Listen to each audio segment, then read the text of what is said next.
पिता पुत्र पवित्र आत्मा के नाम पर आमीन। सर्वशक्तिमान महान परमेश्वर पिता, हम आपको धन्यवाद देते हैं, राजाओं के राजा प्रभु के प्रभु यीशु मसीह। इस रात के लिए, आज के दिन के लिए, शाम रात के लिए पिता हम धन्यवाद देते हैं कि आपने अब तक हमें जीवित, सुरक्षित और अचानक मरण से बचाया। हर अप्रिय घटना से, हर दुर्घटना से, हर एक्सीडेंट, महामारी से बचाया, उसके लिए धन्यवाद पिता। आज तक जो भी हमसे मन वचन कर्म से अपना कर्तव्य पूरा ना करने, जो हमसे पाप गुनाह हुआ है उसके लिए क्षमा कीजिए, दया कीजिए, कृपा कीजिए। हमें दंड ना दीजिए, हमारे कर गुनाह अपराध क्षमा कीजिए, ताकि हम आपके अनुसार जीवन जिए, पाप गुनाह से दूर हैं, पवित्रताई और खराई में चल सके। इस घर को, अपने आप को, इस परिवार को प्रभु आप जितने ऑनलाइन आज का प्रार्थना वचन आराधना सुने, इन सबको आपके बलवंत हाथों में देता हूँ, अपने लहू में छुपाइए। कोई भी दुष्ट युक्ति है, उसकी चाल, उसका काम, उसका हर वो विचार जो परमेश्वर तेरे लोगों के खिलाफ काम ना करने का, तेरे लहू में छुपा के, ताकि तेरे के अनुसार हम सब जीवन जिए, मन की राह पर चलता करे, समाचार में विश्वास करें। प्रभु पाप गुनाह से दूर है, पवित्रताई और खराई में जीवन जिए, नम्रता और दीनता हमारे जीवन का हिस्सा सदा बना रहे। हर एक कमी घटी से सदा दूर रहे, इस योजना सारी बातों को तेरे चरणों में रखते हुए तो प्रार्थना विनती यीशु मसीह के नाम से बढ़कर आपसे मांगता हूँ, सुनिए और दया से।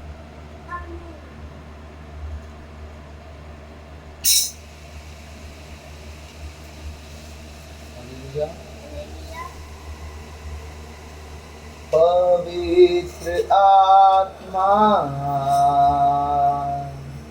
पवित्र आत्मा, मुझे ले जा यीशु के चरणों में।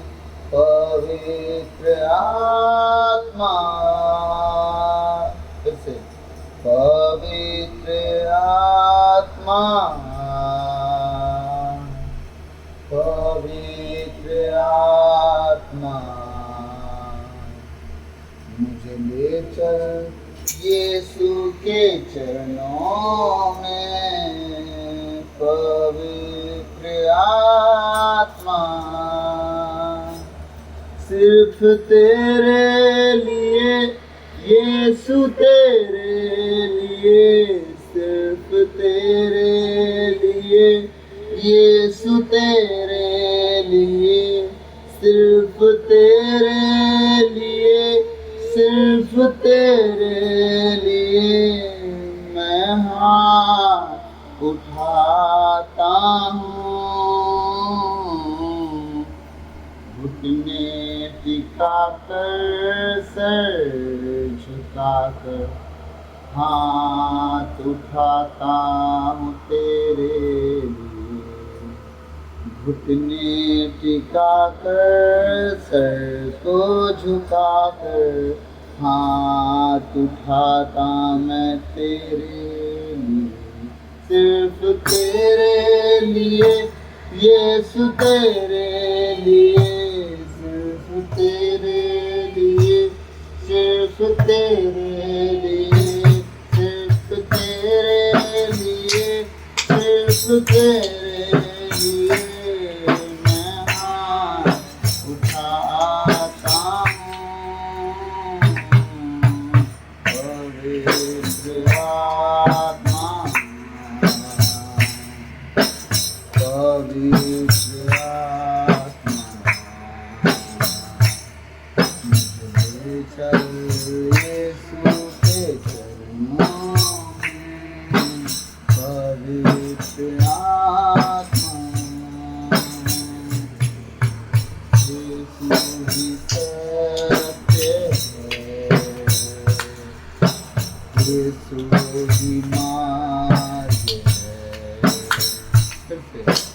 यीशु ही सत्य है, यीशु ही मार्ग है, यीशु ही जीवन है,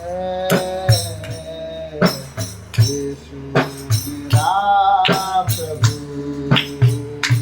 सिर्फ तेरे लिए यीशु, तेरे लिए, सिर्फ तेरे लिए यीशु, तेरे लिए, सिर्फ तेरे लिए यीशु, तेरे लिए मैं हाथ उठा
मेरा जीवन,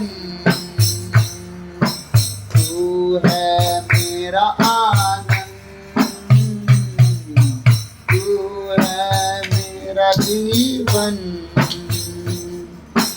तू है मेरा आनंद,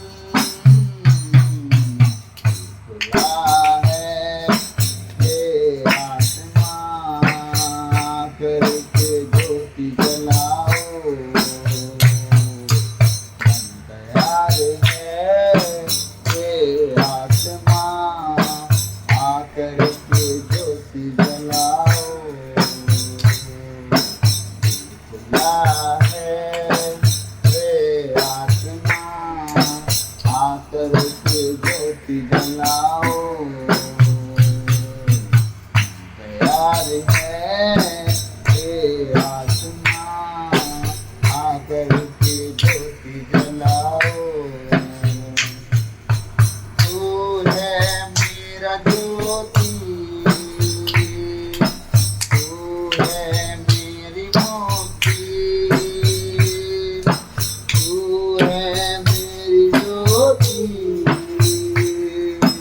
तू है मेरी मुक्ति, खुला है ये आसमां आकर के ज्योति जलाओ, तैयार है ये आसमां आकर के ज्योति जलाओ,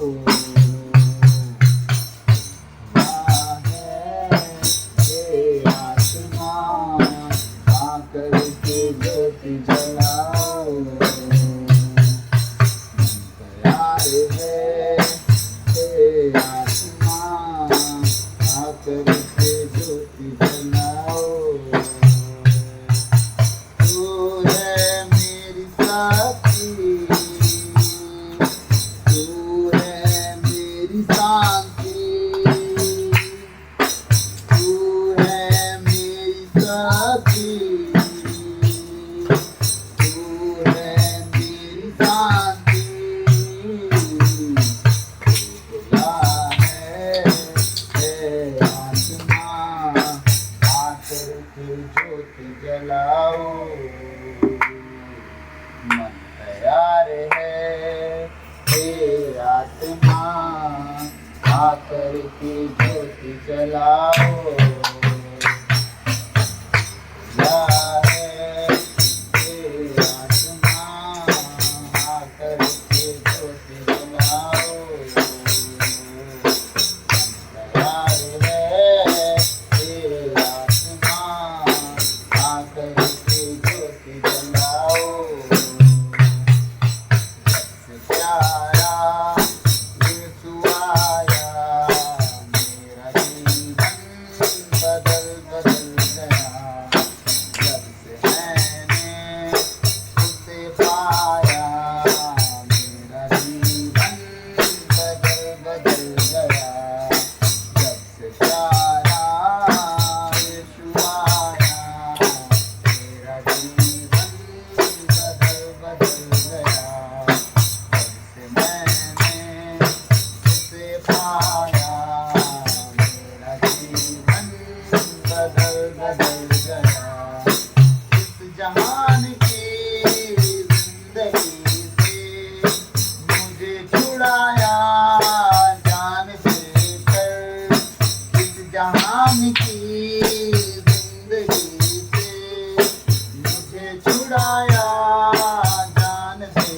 कर, मेरा मन मेरा दिल मेरी काया, मेरा जीवन बदल बदल गया, मेरा मन मेरा दिल मेरी काया, मेरा जीवन बदल बदल गया, सबसे प्यारा यीशु आया, मेरा जीवन बदल बदल गया, जब से मैंने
लेहोर लिखेर नमश हल हर हंतुर ले जबरूबा रहतुरा रखल नमश हल हर हंदुर बेबेरे तेरे लिखेर ले बोश हल होर यार यंदुर ले शबाला फतला बादियान दुर।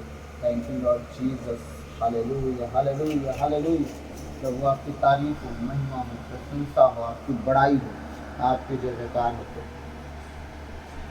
आपको हम धन्य धन्य धन्य करके राजाओं के राजा प्रभु को प्रभु यीशु मसीह हर एक बात के लिए प्रभु मेरे मुख पर कहना बिठाई, मेरे होठों के द्वार की रखवाली की जाए। बोलने वाला मैं ना स्वयं उसमें होकर अपने वचनों के द्वारा बातचीत करूँ। आज का हर एक वचन प्रभु दो धारी तलवार की तरह हमारे जीवन में काम करे, ताकि हमारी हर एक ढिठाई, हर एक बंधन, हर एक कमी, हर एक कमजोरी प्रभु कट छट के अलग हो जाए और हम आपके नाम की महिमा करने वाले आत्मा और सच्चाई में, प्रभु आपका वचन कहता है जो आत्मा और सच्चाई से प्रभु की महिमा करता है उसी की हर वो आराधना और महिमा को तो स्वीकार करता है, उसे देखता है। पिता हम हर एक जन आज के वचन से सीख सके परमेश्वर की सच्ची आराधना क्या है। पिता हर एक बात को आपके चरणों में रखते हुए प्रभु मैं आपसे प्रार्थना करता हूँ, मुझे सिखाएं, सीखने वाले की ज़बान दी आपने, मैं उसके द्वारा प्रभु अपने वचन को प्रभु आपके बेटे बेटियों के सामने जब रखूँ, बोलने वाला मैं नहीं बना आप स्वयं में होकर बातचीत करूँ, क्योंकि आपने कहा बोलने के लिए तुम चिंता ना करो कि तुम्हें क्या बोलना है, बोलने के लिए तुम्हें सब दिए जाएंगे। हाँ प्रभु मैं आपसे मांगता हूँ मेरी मदद करें आज बोलने के लिए मुझे सब दे परमेश्वर, ताकि मैं आपके वचन के द्वारा आज आपके बेटे बेटियों से बात कर सकूँ और वचन के द्वारा मैं भी कुछ सीख सकूँ जो आपके भेद से मुझे।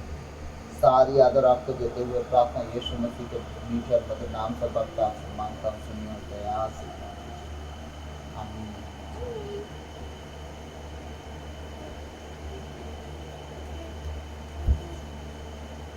मेरे साथ निकालेंगे इजरा का ग्रंथ अध्याय 3 पद संख्या क्या है। इजरा का ग्रंथ अध्याय 3 पद संख्या क्या है।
अध्याय 3 पद संख्या 11 और 12 मैं आपके लिए पढ़ूंगा।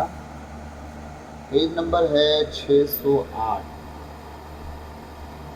पुराना विधान। प्रभु का वचन क्या कह रहा है, हम ध्यान से सुनेंगे 11 और 12 में।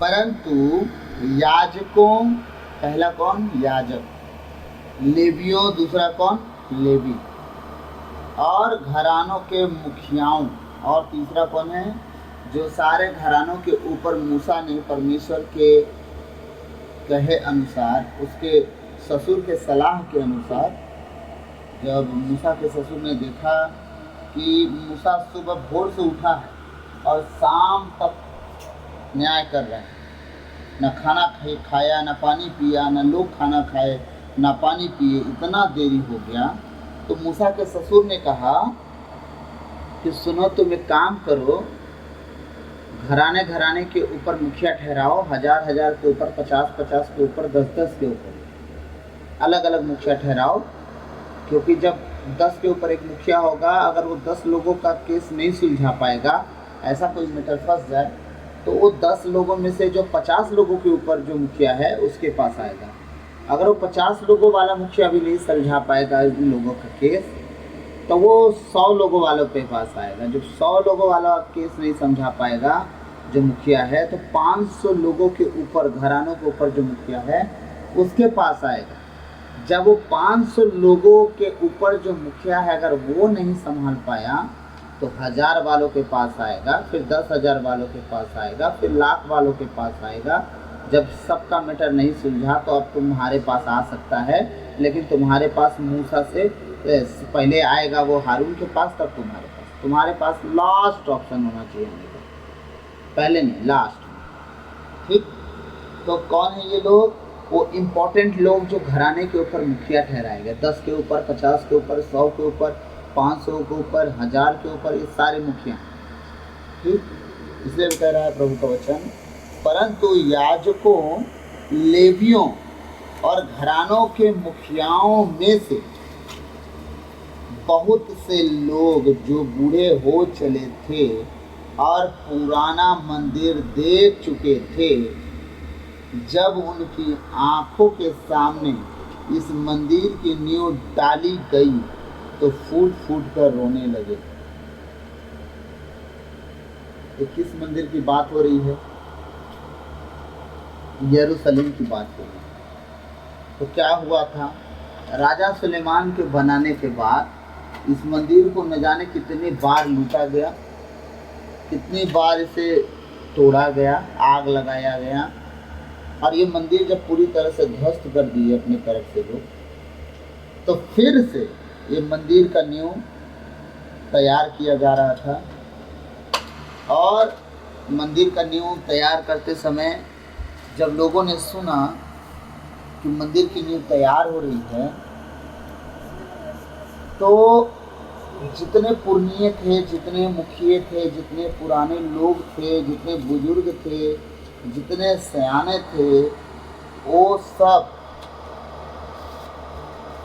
सुने कि परमेश्वर का भवन बन रहा है, उसका बुनियाद डल रहा है।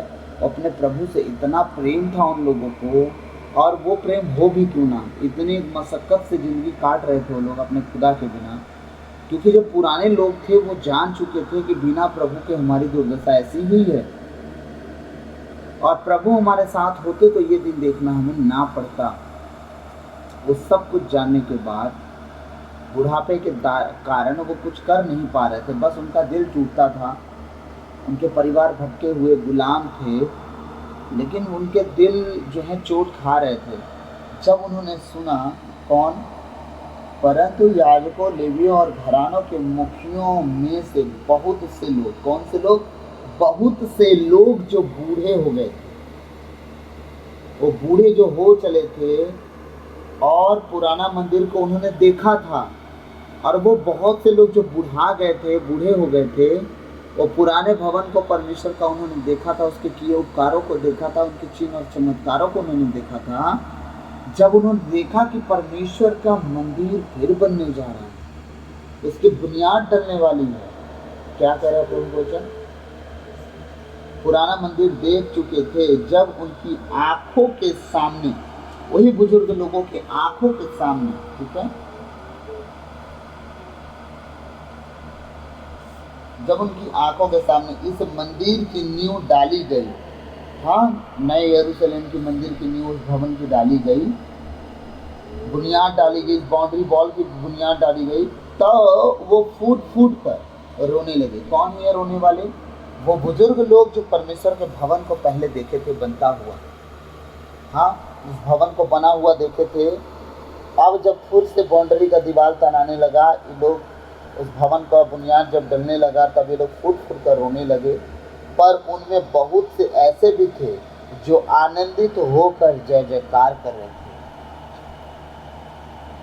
देखिए, आनंद मनाने के कितने तरीके हैं ना हमारे पास।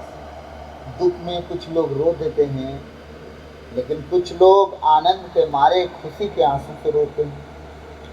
कुछ लोग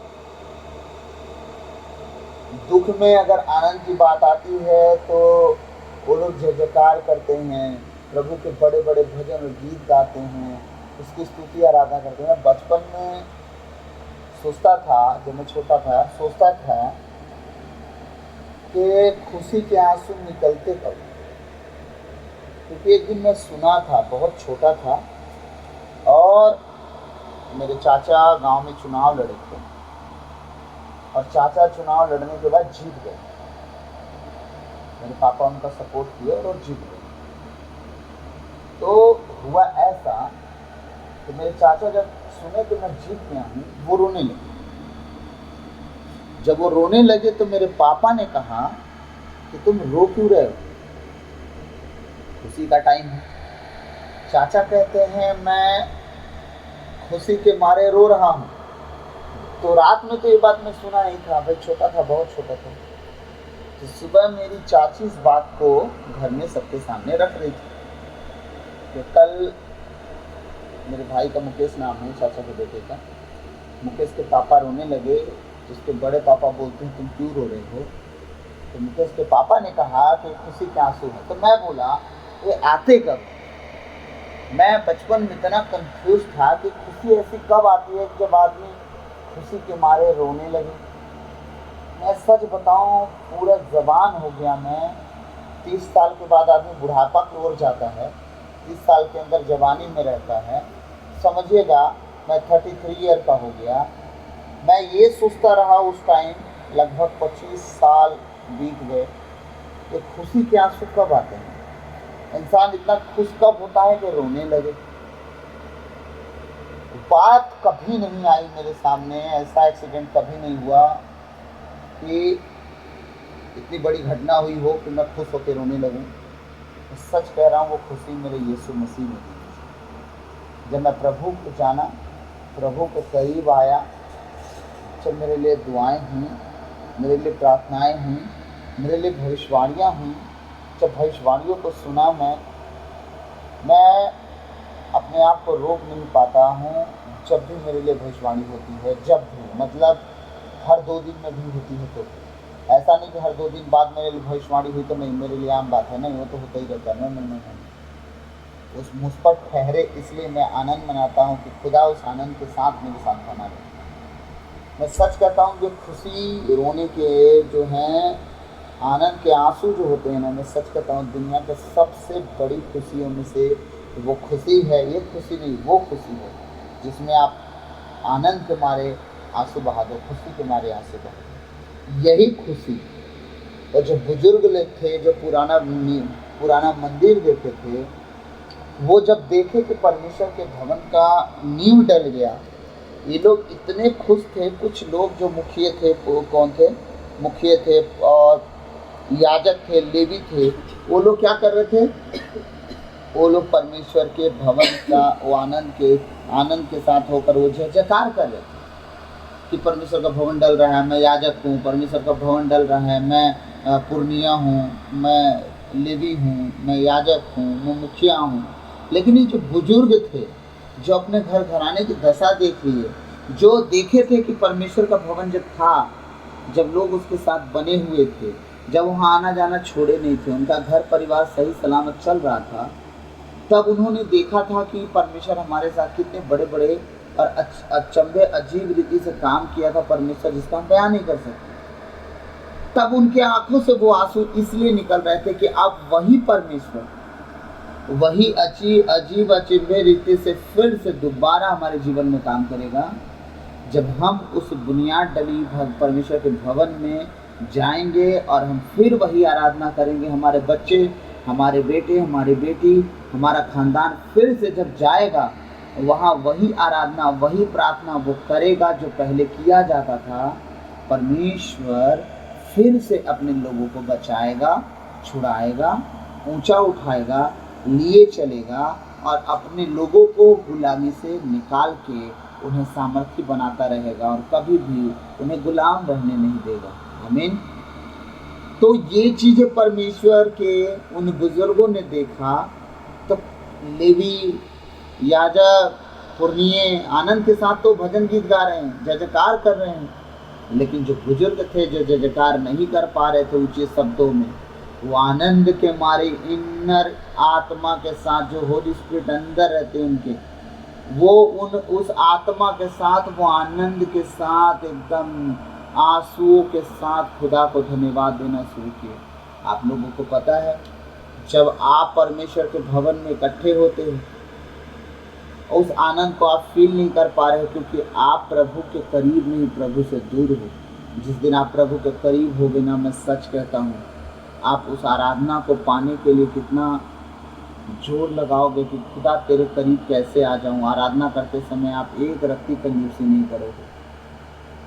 जब आप जान जाओ कि जब आप आराधना में बैठते हो, प्रचार प्रार्थना में बैठते हो, प्रचारक आपके साथ रहते हैं और आराधना प्रार्थना चलती है, आपको मालूम है आप उत्साहित हो ना हो, जब मीटिंग फिक्स होती है कि आज परमेश्वर की महिमा की जाएगी फलाना दिन को, तो वो परमेश्वर के जो सही स्वर्गदूत हैं, जो परमेश्वर के स्वर्गदूत, जो परमेश्वर के खोजी हैं, वो आपसे पहले चर्च में एंटर कर जाते हैं। जब वहाँ आराधना और प्रार्थना और जय जयकार होती है, वो आपसे ज़्यादा आनंद मनाते हैं कि हमारे परमेश्वर की महिमा आज यहाँ पे हो रही है।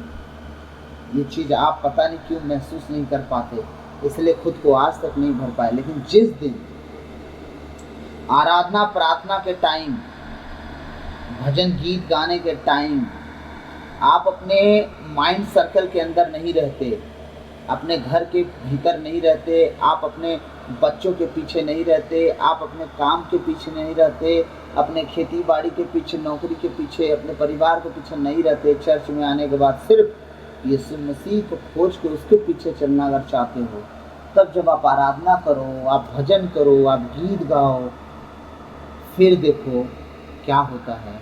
वही स्वर्गदूत आपके साथ आपके इनर साइड आनंद मनाने के लिए प्रवेश कर जाएं, और आप जब आत्मा में फुल हो जाओ तो सोचो कि आपका आत्मा और परमेश्वर का आत्मा जब एक हो जाए, तो सोच के देखो कि आप कितना हाई लेवल के परमेश्वर के जन बन जाओगे।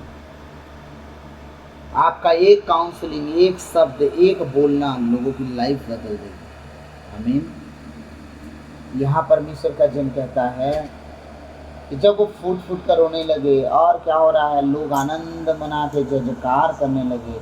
हाँ, ये कौन है? वो लोग हैं जो परमेश्वर से सच्चे दिल से प्रेम करते हैं, जिनके पास परमेश्वर के लिए भवन नहीं है, और परमेश्वर का भवन नहीं आराधना के लिए, प्रार्थना के लिए, कि हम अपनी मर्जी से दुआ कर सकें, अपनी मर्जी से प्रार्थना कर सकें, अपनी मर्जी से जय जयकार कर सकें। वे वही लोग हैं जो प्रभु को दिल से चाह रहे थे। और मैं सच कहता हूँ, जितनों को आज ज़रूरत है प्रभु के भवन की और एक मन इच्छित होकर दुआ करने की, अगर नहीं है आपके पास, आप यही आनंद, यही ढूंढना, यही कोशिश करना रहे। आपकी आंखें रात दिन उस बात को ढूंढते रहे, मन लगा के, कि मेरा प्रभु कब मुझे वो जगह देगा जहाँ मैं खुले दिल से उसकी आराधना कर सकूँगा, कर सकूँगा। आमीन। इस प्रकार जय जयकार और रोने की आवाज़ में किसी को भेद नहीं जान पड़ा। सोचिए आप कि खुदा के भवन की बात सुन के अभी भवन में गए तक नहीं वो लोग, हाँ, परमेश्वर के भवन के करीब भी नहीं पहुंचे हैं अभी तक। वो बुनियाद डलने वाली है, अभी बात चल रही है, कहाँ कहाँ कैसे कैसे होगा। ये लोग अपने घर में से बाहर निकल कर, कुटुंब में से बाहर निकल कर, इकट्ठे होकर, जब उन्होंने जाना कि तय हो चुका है कि ऐसा होके ही रहेगा, तो जो जय जयकार कर रहे थे वो, और जो रो रहे थे आनंद के मारे वो, इन दोनों के शब्द पहचान में नहीं आ रहे थे कि रो रहे हैं कि जय जयकार कर रहे थे। सोचिए, इनका आनंद, रोना और आनंद दोनों एक हो गया। और ये किसके लिए था? अपने पिता परमेश्वर, प्रभु यीशु मसीह, पवित्र आत्मा परमेश्वर के लिए, कि अब वो हमारे बीच में फिर उपस्थित होगा। हम जब उसके दरवाजे पे जाएंगे, हम उससे खाली हाथ नहीं लौटेंगे। जब हम दरवाजे में बैठेंगे, घुटने पे आएंगे, कहेंगे खुदा हम अपने आप को छोटा करके, नम्र करके, दीन करके तेरे चौखट के बाहर अपने घमंड को उतार के आए हैं। खुदा हम अपने आप को सरेंडर करके आते हैं, हम पर दया कर। तब वो लोग ये सारी बातें जानते थे कि अब ऐसा होगा, हम जाएंगे दीन बन के, खुदा हमें फिर से नवाजेगा अपनी ब्लेसिंग को, आशीष को, और हम फिर ऊंचे ऊंचे होते जाएंगे। आमीन। इस प्रकार जय जयकार और रोने की आवाज में किसी को भेद नहीं जान पड़ा। हाँ, जान पड़ सकता था, क्योंकि जनता ऊंचे स्वर में जय जयकार करती थी और उसकी ध्वनि दूर तक फैलती थी। क्योंकि जो जनता थी ऊंचे स्वर से जय जयकार कर रही थी कि चुप होके परमेश्वर की महिमा आनंद के साथ जब वो कर रहे थे तो गूंगे बन के कर रहे थे, मौन होके कर रहे थे, साइलेंस होके कर रहे थे कि ऊंचे स्वर से। जब आपको कहा जाए कि हमारा प्रभु गूंगा बहरा नहीं है, वो सुनता भी है, देखता भी है, तो तुम्हें इतना चिल्लाने चीखने की जरूरत नहीं है। तो इसका मतलब ये है कि पुराने विधान के जो लोग थे वो या तो मूर्ख थे या तो उनके पास बुद्धि की बिल्कुल कमी थी, ठीक, जो इतिहास में बातें लिखी गई हमारे लिए, या तो वो हमें बता रहे थे कि बेटा आनंद परमेश्वर के साथ हम ऐसा मनाएं कि परमेश्वर भी कह उठे कि ये है मेरी प्रजा। आनंद हम उसके लिए ऐसा मनाएं, उसकी धुन हमारे अंदर ऐसी हो कि वो कह सके कि हाँ, अगर कोई देखे अगर मेरे भक्तों को तो देखे इजराइलियों को, वो मेरे भक्त। इस तरह का आनंद मनाने के लिए हमसे खुदा आशा भी करता है, लेकिन हम अभी भी ना थोड़े सियाने से हो गए हैं, थोड़े बड़े उम्र के हो गए हैं, बुजुर्ग हो गए हैं, अमीर हो गए हैं, धनवान हो गए हैं। अब बड़े लोग जो होते हैं ना, ऊंची आवाज़ में दुआ नहीं करते, वो कम बातें करते हैं क्योंकि वो बड़े लोग हैं, अमीर लोग, हाँ, धनवान लोग, पैसे से उनके लिए सब कुछ संभव हो सकता है। लेकिन याद रखना, धन श्राप नहीं है। धन का गलत प्रयोग करना श्राप हो सकता है, धन का दुरुपयोग करना श्राप हो सकता है। लेकिन अगर आपके पास सब कुछ है और खुदा के भवन में जाने के बाद आप कहो खुदा कुछ नहीं रे, सब में तूने दिया, तेरी इच्छा पूरी हो, उसे यूज़ करना सिखा दे, तो दिया प्रभु, अब सिखा भी दे कैसे इस्तेमाल करूं। खैर वो छोड़ प्रभु, बता और आप स्वर्ग में कैसे हो, मैं तो धरती पे ठीक हूँ, आपकी रहमो करम मेरे ऊपर बनी है, मैं चाहता हूँ आगे भी बनी रहे। और प्रभु बताइए, आप मुझे अपने दासों के द्वारा कुछ बताइए कि मैं आगे क्या कर सकता हूँ। मुझे आपने तो सब कुछ दे दिया, अब बताइए मैं आपके बेटे बेटियों के लिए, आपके भवन के लिए, आपकी कलीसिया के लिए, आपके दासों के लिए, आपके पुरोहितों के लिए, आपके सिस्टर जन के लिए मैं क्या कर सकता हूँ, क्या कर सकती हूँ, ताकि मैं जो करूँ उसका प्रतिफल फिर वापस मुझे मिले। मैं उनके लिए 1000 लुटाऊँ तो आप मुझे लाख का दरवाज़ा खोलो, ताकि परमेश्वर कहता है कि वो उसके राज धार्मिकता की खोज करो, बाकी चिंता तुम मत करो। तो आप उसके राज धार्मिकता की खोज के लिए, आप मदद के लिए भी अपना हाथ बढ़ा सकते हो। वो इंसान, परमेश्वर जब धनवान किसी को बनाता तो इसलिए नहीं कि तुम अपने सुख विलास में जीते रहो, वो किसी को धनवान जब बनाता तो इसलिए बनाता है ताकि दूसरों की भी मदद कर सको। क्योंकि परमेश्वर धनवान होके हम जैसे गरीबों का मदद किया, वो राजाओं का राजा होके हम जैसे प्रजा का मदद किया। हाँ, पूरी दुनिया की सारी प्रॉपर्टी संपत्ति सब खुदा का है। तो अगर हमें दिया है तो किस लिए दिया? हम नहीं थे उस लायक, हमें दिया इसलिए दिया कि ताकि हम भी लायक बने किसी चीज़ को। तो जब वो हमें दिया, तो हमें जब दिया हमारे पास इतना ज़्यादा हो गया कि हम चाहे तो 10 जन को पाल सकते, तो पालो ना, मना कौन किया? जज मत करो, फलाना आदमी अच्छा नहीं उसको नहीं देंगे, ढिकाना आदमी अच्छा नहीं उसको नहीं देंगे। तुम्हारा काम देना है, कौन अच्छा कौन गलत है वो परमेश्वर का काम है, वो देख लेगा।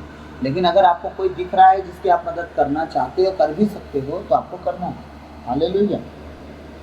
लोगों ने विश्वास किया और जब उन्होंने सुना कि प्रभु ने इजराइलियों की सुधि ली है, इसकी इजराइलियों की सुधि ली है, अब उनके ऊपर कृपा बरस गया, अब उनके ऊपर दया बरस गया। अब परमेश्वर का भवन पढ़ने वाला परमेश्वर की मर्जी बिना पत्ता हिलता नहीं है। वो जान रहे थे जब परमेश्वर की मर्जी बिना पत्ता नहीं हिलता तो परमेश्वर की बुनियाद जो है पड़ने वाली है, उसका नींव जो है डलने वाला है, उसका भवन बनने वाला है। अब इसी वजह से लोगों ने विश्वास किया और जब उन्होंने सुना कि प्रभु ने इजराइलियों की सुध ली है और उनके कष्टों पर ध्यान दिया है। किस पर ध्यान दिया है? इजराइली कष्ट में थे, उनके कष्ट, उनके गुलामीपन, वो सारी बातों को वो ध्यान दिया उन्होंने कि हमारा प्रभु हम पर ध्यान दिया है, हमारे कष्टों पर ध्यान दिया है, हमारी सुधि ली है।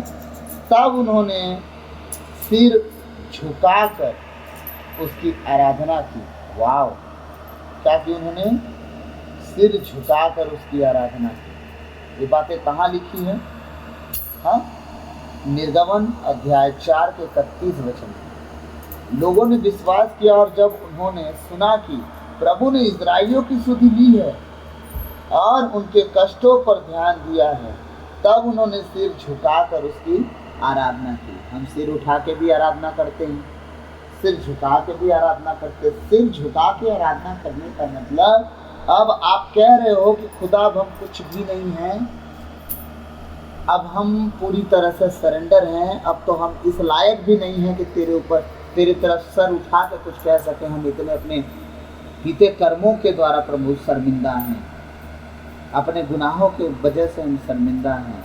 हम अपने आप को छोटा साबित करते हैं जब सिर झुकाते, घुटनों पे आते, जमीन पे आते हैं, सिर झुका के जमीन तक लेट जाते हैं, खुदा को कहते हैं प्रभु हम कुछ भी नहीं है, सब कुछ तो है।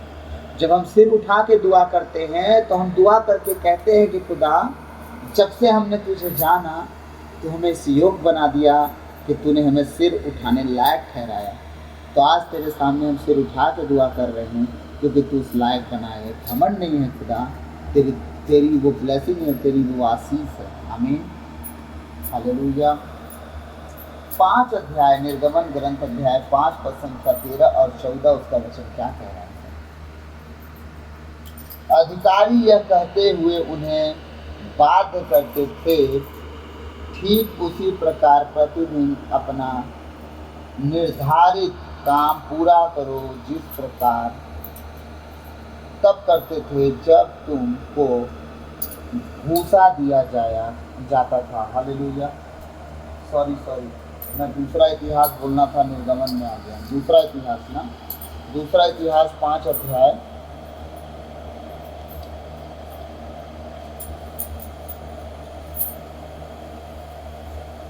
13 और 14, 5 अध्याय का 13-14 दूसरा इतिहास।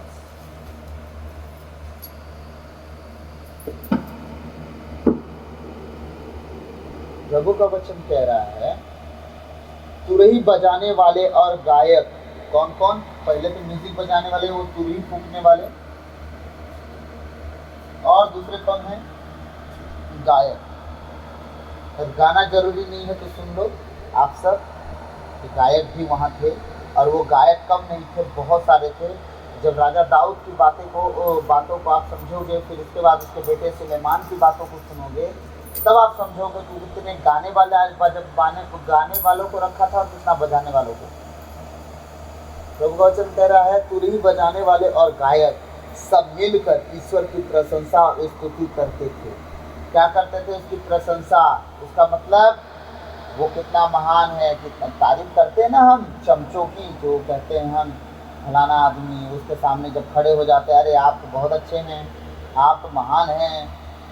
यहाँ चमचागिरी की बात हो ही नहीं रही है, यहाँ सच्चे परमेश्वर की प्रशंसा करने की बात हो रही है। हाँ प्रभु तू भला है, तू बड़ा है, तू सामर्थी है, तू दयालु है, तू अति करुणामयी है, तुझे गुस्सा करने में बहुत देर लगता है लेकिन तू मान भी तुरंत जाता है। गुस्सा तो देरी से करता है लेकिन तू मानता बहुत जल्दी है। तो क्रोध तो बहुत देरी से करता है, क्षण भर का तेरा क्रोध होता है, लेकिन तू हमें ना उस गुस्से को भूल के प्रेम बहुत जल्दी करता है। तो परमेश्वर है और कुछ नहीं, क्योंकि तू ही ऐसा कर सकता है, बाकी को कोई ऐसा नहीं कर सकता। हाँ खुदा, हमारे माता पिता नाराज़ होते हैं तो उन्हें समय लगते हैं हमें माफ़ करने में, क्षमा करने में, लेकिन तू तो हर पल जब भी हम तुझसे सॉरी कहते हैं तो बोलता है हाँ ठीक है, कोई बात नहीं, फिर ऐसी गलती ना करें।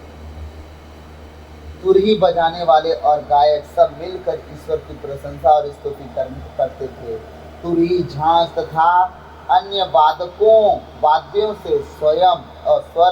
वाद्यों से स्वर मिलाकर वे यह कहते हुए प्रभु की स्तुति करते थे। क्या कहते थे? क्योंकि वह भला है।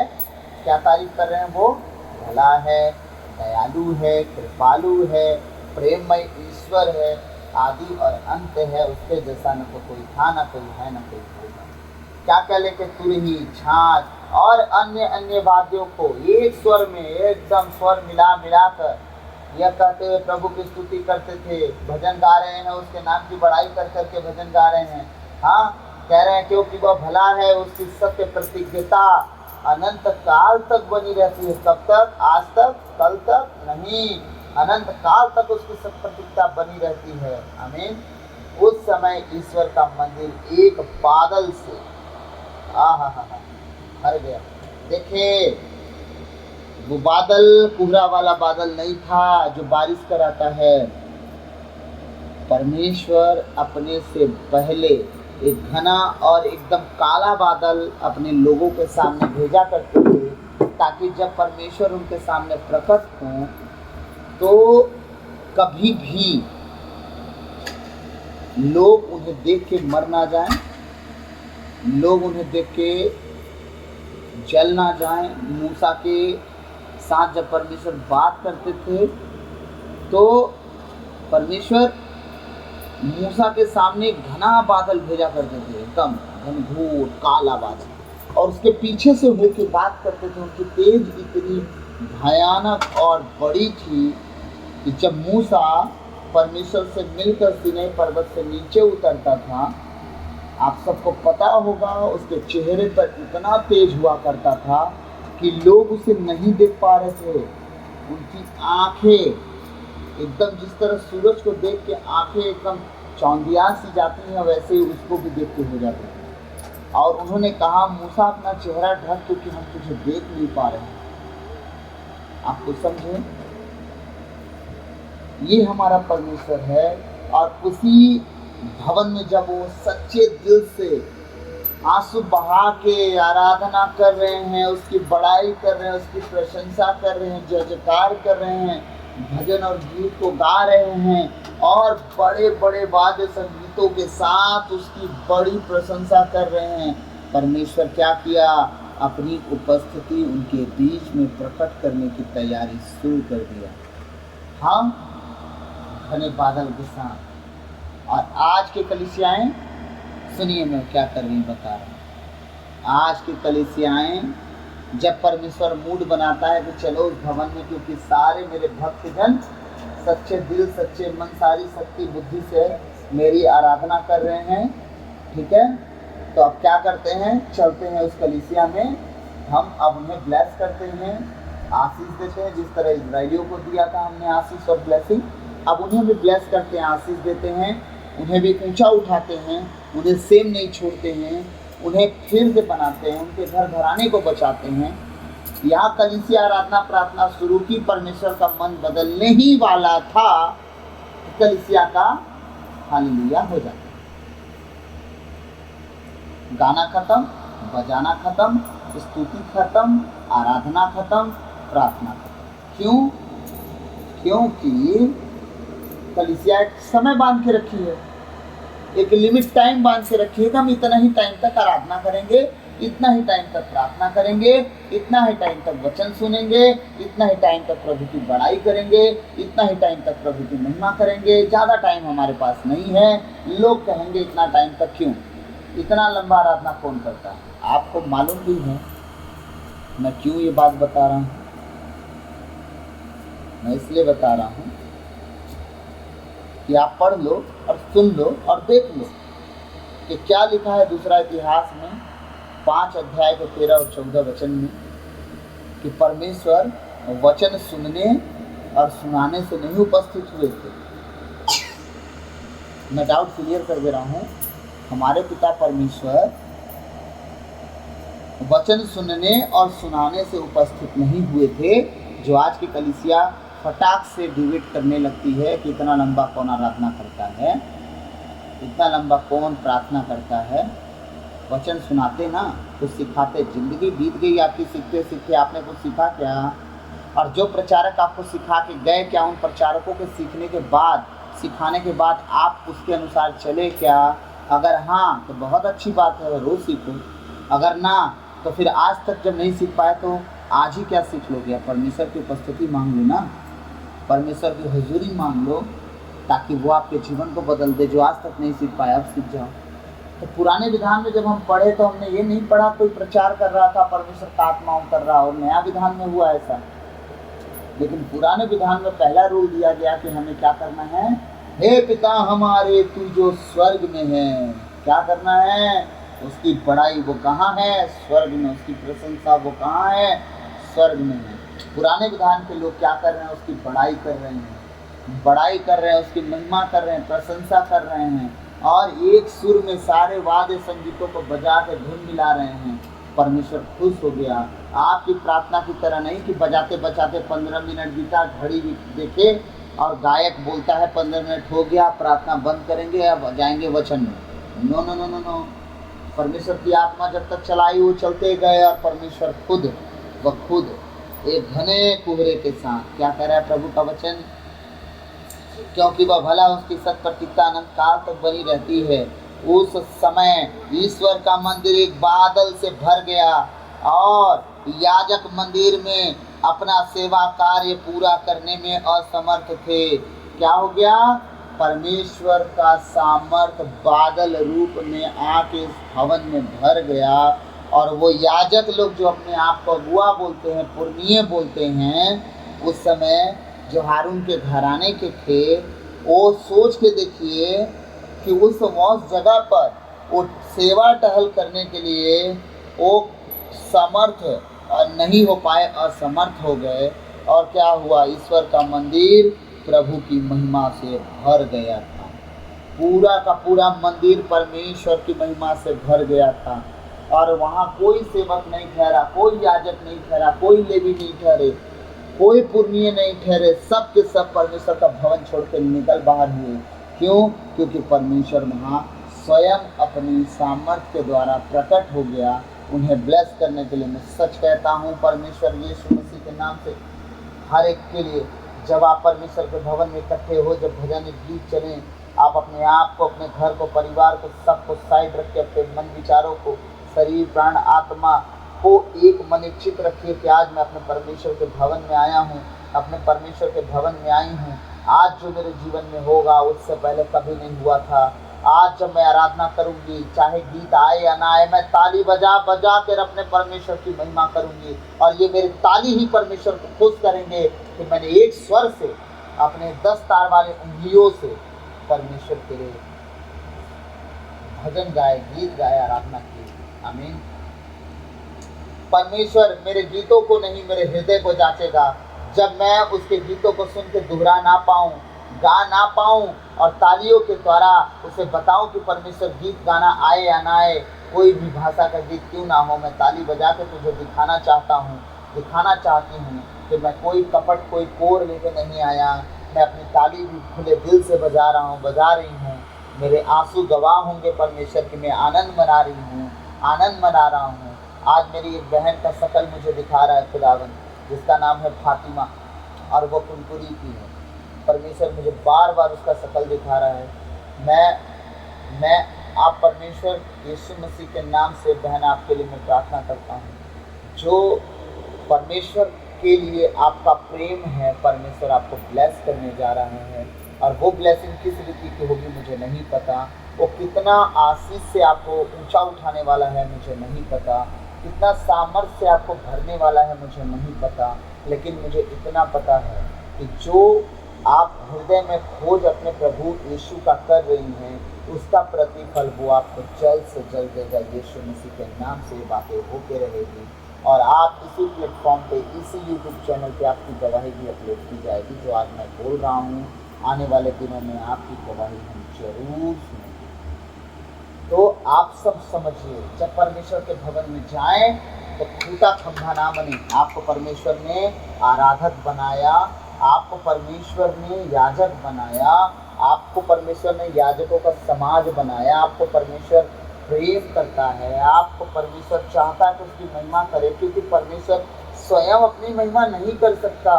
वो चाहता है कि आप उसकी महिमा करें, आप उसकी प्रशंसा बड़ाई करें, आप उसकी जय जयकार करें। वो स्वयं आपकी महिमा नहीं कर सकता अपने आप की, इसीलिए तो आपको बनाया है वो कि आप उसकी महिमा करो, और आपके इनसाइड वो बैठता है कि आप किस तरह उसकी महिमा कर रहे हो। खुले दिल से, अगर खुले दिल से करते हो तो खुले दिल से ब्लेस होते हो। अगर आप उसके महिमा को करते समय इधर उधर ध्यान भटकाते हो तो खुदा आपसे खुश नहीं होता। इसलिए मैं आप सबसे नम्र निवेदन करूंगा, हमारे माता पिता भाई बहनों, आज का वचन सब तक शेयर कीजिएगा, पहुंचाइएगा, ताकि वो समझे कि आराधना कितना जरूरी है।